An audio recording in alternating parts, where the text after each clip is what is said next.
പടയപ്പ വീണ്ടും ജനവാസ മേഖലയിൽ കന്നിമല ടോപ്പ് ഡിവിഷനിലാണ് കാട്ടാന ഇറങ്ങിയത്. പ്രദേശത്ത് വ്യാപകമായി കൃഷി നശിപ്പിച്ചു എന്ന് നാട്ടുകാർ പറഞ്ഞു. സുബിൻ തോമസ് ചേരുന്നു.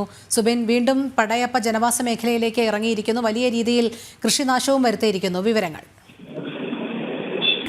ഓരോ ദിവസം കഴിയുന്തോറും മൂന്നാറിൽ പടയപ്പയുടെ ശല്യം അല്ലെങ്കിൽ പരാക്രമം കൂടുതലാകുന്ന ഒരു സാഹചര്യമാണുള്ളത്. പ്രധാനമായും കഴിഞ്ഞ ഏതാനും മാസങ്ങളായി ജനവാസ മേഖലയിലൂടെ തന്നെയാണ് കൊമ്പൻ ചുറ്റിത്തിരിയുന്നത്. പലപ്പോഴും ഈ ലയങ്ങൾക്കടുത്തെത്തുകയും വലിയ രീതിയിലുള്ള കൃഷിനാശം ആന ഉണ്ടാക്കുകയും ചെയ്യുന്നുണ്ട്. അതാണ് ഇപ്പോൾ നിലവിൽ ഏറ്റവും കൂടുതൽ പ്രതിസന്ധിയായിരിക്കുന്നത്. രാത്രികാലങ്ങളിൽ പോലും ആന എത്തുകയും ഇത്തരത്തിൽ കൃഷി നശിപ്പിക്കുകയും ചെയ്യുന്നു. കൂടാതെ ഈ തോട്ടത്തിനുള്ളിലൂടെയാണ് പലപ്പോഴും ആന നടക്കുന്നത്. അതുകൊണ്ട് തന്നെ തോട്ടം തൊഴിലാളികൾക്കും വലിയ ആശങ്ക ഉണ്ട്. പക്ഷേ പലപ്പോഴും ഈ ആശങ്കകളെല്ലാം തന്നെ പറയുമ്പോഴും ആനയെ കൃത്യമായി നിരീക്ഷിക്കുന്നതിനോ മാറ്റുന്നതിനോ വേണ്ട നടപടി ഉണ്ടാകുന്നില്ല എന്നുള്ളത് ഏറ്റവും പ്രധാനപ്പെട്ട ഒരു കാര്യമാണ്. നിലവിൽ ഇപ്പോൾ ആനയുള്ളത് കന്നിമല ടോപ്പ് ഡിവിഷനിലാണ്. കഴിഞ്ഞ ഏതാനും ദിവസങ്ങളായി ലോക്കാട്ട്, അതുപോലെ തന്നെ കഞ്ഞിമാർച്ചോല ഉൾപ്പെടെയുള്ള പ്രദേശങ്ങളിലാണ് കാട്ടാന ഉണ്ടായിരുന്നത്. അവിടെയും വ്യാപകമായ നാശനഷ്ടങ്ങൾ ആന ഉണ്ടാക്കുകയും ചെയ്തിരുന്നു. പലപ്പോഴും റോഡിൽ ഗതാഗത തടസ്സം ഉൾപ്പെടെ ആന ഉണ്ടാക്കുകയും ചെയ്യുന്നുണ്ട്. ഈ സമയത്ത് ഒന്നും തന്നെ വനം വകുപ്പിന് കൃത്യമായ ഇടപെടൽ ഉണ്ടാകുന്നില്ല എന്നുള്ളൊരു ആരോപണം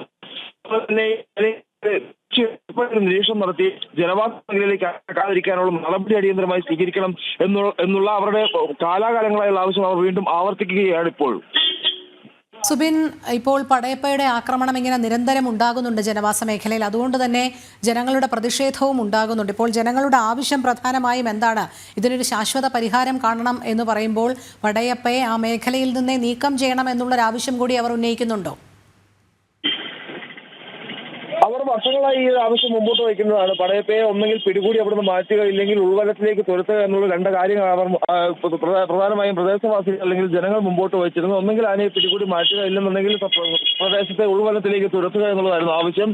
ഇതുമായി ബന്ധപ്പെട്ട ഒരു പ്രത്യേക RRT സംഘത്തെ തന്നെ, അതായത് പടയപ്പയെ നിരീക്ഷിക്കുന്നതിന് വേണ്ടി ഒരു പ്രത്യേക RRT സംഘത്തെ തന്നെ നിയോഗിക്കുകയും ചെയ്തിരുന്നു. പക്ഷേ എന്തുകൊണ്ടോ ആ RRT സംഘത്തിന്റെ പ്രവർത്തനം പോലും ഇപ്പോൾ നടക്കുന്നില്ല എന്നുള്ളതാണ് ഏറ്റവും പ്രധാനപ്പെട്ട കാര്യം. ആദ്യം ഈ ഒരു പടയപ്പയെ ഉൾവലത്തിലേക്ക് തുരത്താനുള്ള ശ്രമങ്ങളൊക്കെ ഇവർ നടത്തിയിരുന്നു. പക്ഷേ ആ RRT സംഘത്തിന്റെ ആ ഒരു പ്രവർത്തനമെല്ലാം തന്നെ പരാജയപ്പെട്ടു പോകുന്ന ഒരു സാഹചര്യമാണ് ഉണ്ടായത്. ഉൾവലത്തിലേക്ക് കയറ്റിവിടാനുള്ള ശ്രമങ്ങൾ നടത്തുമ്പോൾ പോലും ചോലവനത്തിൽ കയറിയ ശേഷം ഏതാനും ദിവസങ്ങൾ അവിടെ ചെലവഴിച്ച് തിരികെ ഈ ജനവാസ മേഖലയിലേക്ക് തന്നെ ആന തിരികെ വരുന്ന ഒരു സാഹചര്യമാണ്. നമുക്കറിയാം, വർഷങ്ങളായി ഈ ജനവാസ മേഖലയിലൂടെ തന്നെയാണ് ഈ ഒരു ആന ചുറ്റിത്തിരിഞ്ഞുകൊണ്ടിരിക്കുന്നത്. അതുകൊണ്ട് തന്നെ ഈ ഉൾവലത്തിലേക്ക് പോകാനുള്ള ഒരു സാധ്യത കുറവാണ്. ആനയ്ക്ക് നല്ല പ്രായവുമുണ്ട്, പ്രായാധിക്യമുണ്ട്. ഈ വനത്തിനുള്ളിൽ പോയാലും തീറ്റ തന്നെ തേടി കണ്ടുപിടിക്കാൻ കഴിയാത്ത ഒരു സാഹചര്യം എന്തായാലും ആനയ്ക്കുണ്ട്. അതുകൊണ്ട് ആനയുടെ ആരോഗ്യസ്ഥിതിയും വളരെ മോശമാണ്. അതുകൊണ്ട് തന്നെ ഈ പ്രായമുള്ള ആനയെ മയക്കോട് വെച്ച് പിടികൂടുക എന്നുള്ളതും വളരെ ശ്രമകരമായ ഒരു ദൗത്യമാണ്. അതുകൊണ്ട് തന്നെ അത്തരത്തിലുള്ള നീക്കങ്ങളിലേക്ക് വനം വകുപ്പ് പോകാനുള്ള ഒരു സാധ്യതയില്ല. അതേസമയം കൃത്യമായ നിരീക്ഷണം നടത്തി ആളുകൾക്ക് വേണ്ട ജാഗ്രത നൽകി, അല്ലെങ്കിൽ ഈ ചോലവനത്തിനുള്ളിൽ തന്നെ ജനവാസ മേഖലയിലേക്ക് കടക്കാതെ ചോലവനങ്ങൾക്കുള്ളിൽ തന്നെ ആനയെ നിർത്താനുള്ള ഒരു നടപടിയെങ്കിലും വനംവകുപ്പിന്റെ ഭാഗത്തുനിന്ന് ഉണ്ടാകണമെന്നുള്ളതാണ് നിലവിൽ നാട്ടുകാർ മുമ്പോട്ട് വയ്ക്കുന്ന അവരുടെ ആവശ്യം.